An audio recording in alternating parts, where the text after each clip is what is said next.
Caption close UKHIA, Bangladesh, AP. Some of the massacre survivors hold precious photos or mementos that belong to those they lost. Others bear physical scars or painful memories that swirl in their nightmares. A few survived and found the most treasured gift of all, their loved ones. More than 650,000 Rohingya Muslims have fled to Bangladesh from Myanmar since August, bringing stories of atrocities committed by security forces in Myanmar, including reports of an August 27 army massacre in the village of Mongnu. The Associated Press interviewed dozens of survivors of that slaughter and found that many carried reminders of the tragedy with them into exile. Here are the stories of 10. The Associated Press reported this story with a grant from the Pulitzer Center on Crisis Reporting. Shot and left for dead. Mohammed al-Hassan, 18, still bears the scars on his chest and back from being shot by soldiers who tried to kill him. The soldiers entered Hassan's house and tied him up along with two of his brothers. All three were stripped naked and marched to a house where they were forced to kneel, then shot twice in the back by a firing squad.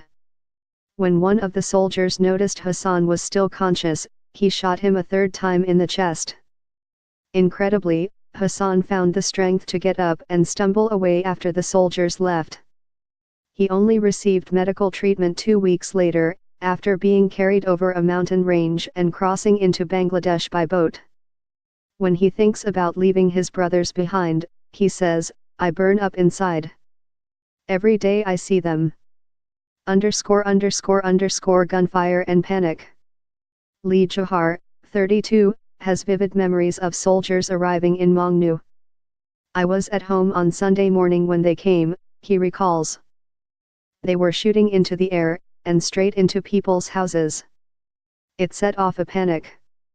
Hundreds of people fled to a hillside compound belonging to a pair of prominent businessmen. But the soldiers came there, too, pointing guns and shouting, 'Get out! Get out!' The soldiers then separated the men and the women, and the massacre began." Johar survived by hiding behind a pair of metal fuel drums. Blindfolded and bound. Mohammed Yaha, 18, saw soldiers tying the hands of men and teenagers behind their backs with nylon rope and blindfolding them with masking tape and headscarves ripped off the women.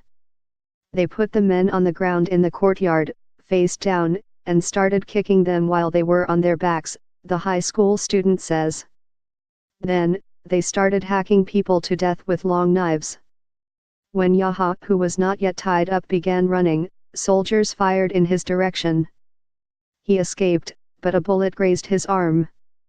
Painful memories. Schaefer Rahman, 50, says he will never forget seeing one of the slaughter's first, horrific moments, a soldier hammering a 4-inch nail into the side of a man's head with a rifle butt.